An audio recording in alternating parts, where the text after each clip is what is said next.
are not ruling out terrorism. The Boeing 777 departed Kuala Lumpur en route to Beijing before losing contact with air traffic controllers. 239 people were on board, including 3 Americans.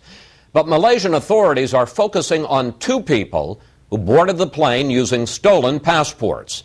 Fox News correspondent Doug McElway has the latest. Doug. Good morning, Chris. Air traffic controllers lost contact with the Malaysia Air Boeing 777 about an hour after it took off.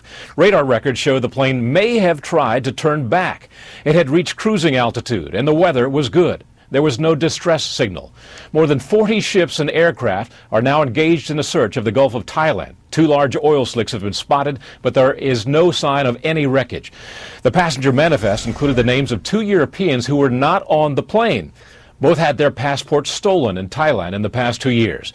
The BBC reported that the men using those passports had purchased tickets together, and because they were flying on to Europe through Beijing, they did not have to apply for a Chinese visa and undergo further checks. The lead investigative country will be determined by where the wreckage is found, but the U.S. NTSB has already dispatched a crew. Boeing and Rolls-Royce, who made the engines, are also sending representatives. The Boeing 777, first built in 1994, is considered extremely safe. Boeing has delivered 1,030 of them thus far.